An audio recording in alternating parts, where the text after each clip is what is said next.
Em nome do Pai, do Filho e do Espírito Santo. Amém. Olá, meus irmãos e minhas irmãs, paz e bem, eu sou o Pão da Vida, sexta-feira, 12 de julho de 2024, 14ª semana do Tempo Comum. Eis que eu vos envio como ovelhas no meio de lobos. A Igreja nos propõe meditarmos o Evangelho de Mateus, capítulo 10, versículos de 16 a 23.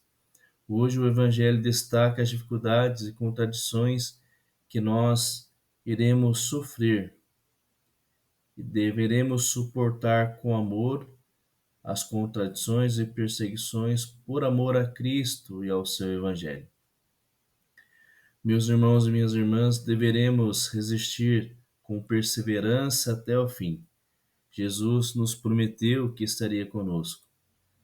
Eis que eu estou convosco todos os dias até o fim dos tempos. Mateus 28, 20.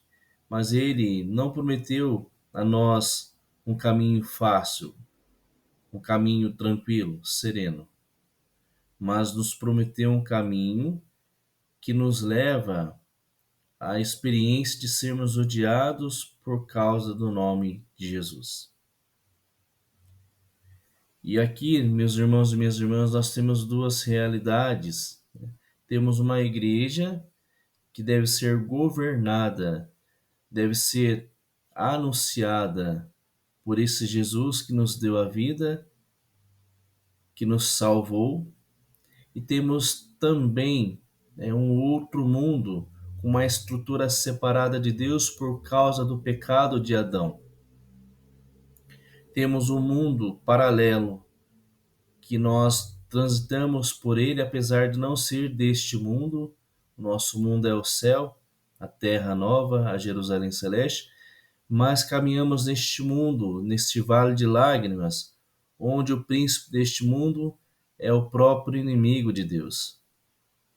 Deus, ele nos coloca, meus irmãos e minhas irmãs, como diz o Evangelho de São João, diante das seduções, das fantasias do príncipe deste mundo, o inimigo da alma, a quem o cristão fez um voto de desobediência no dia do seu batismo.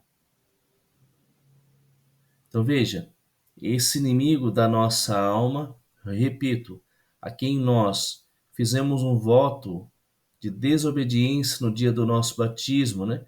Nós não obedecemos ao príncipe deste mundo, mas nós obedecemos a Jesus Cristo ressuscitado, para sermos levantados contra ele, contra essa serpente do mal, que tenta unificar o mundo com os nossos prazeres, as nossas vontades, nos seduzindo.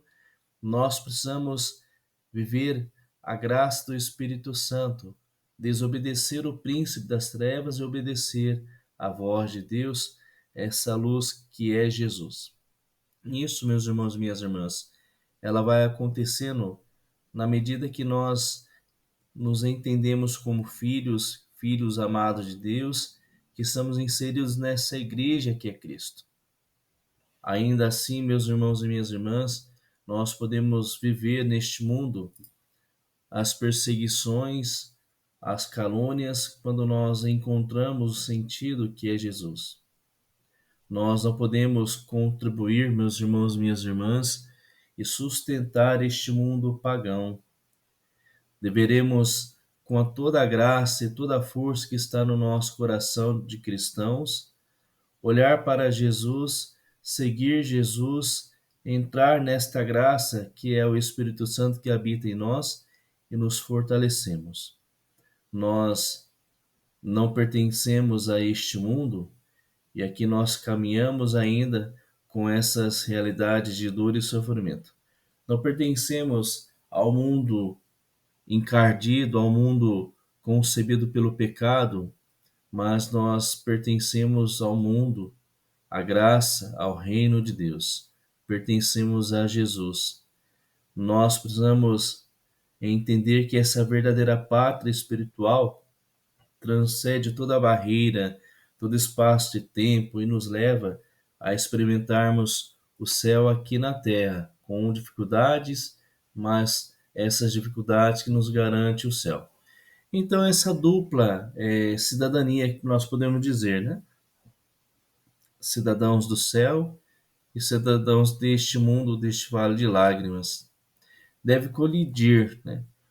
Os nossos esforços contra o pecado, contra o domínio do mal, que move situações mundanas para cima de nós, nós precisamos colidir, enfrentar, bater de frente, não para sermos melhores, não é isso não, que sem a graça de Deus a gente perde, mas combater com a palavra de Deus, né? Estar na presença de Deus, ser perseverantes. Talvez seja por isso que nós então refletimos esta mensagem, né? E que para mim ficou forte, né? Eis que vos envio como ovelhas no meio de lobos. Que o Senhor te faça forte, firme, perseverante, que você não desista, meu irmão, minha irmã, de caminhar com o Senhor. Deixo aqui uma mensagem do Santo Padre o Papa Francisco para nós. Jesus nos diz: Eu vos envio como ovelhas no meio de lobos. O cristão terá que ser bastante prudente e às vezes astuto. Estas são virtudes que são aceitas pela lógica do Evangelho, mas nunca a violência. O Senhor abençoe o seu dia, o seu trabalho, a sua família. Em nome do Pai, do Filho e do Espírito Santo. Amém. Paz e bem.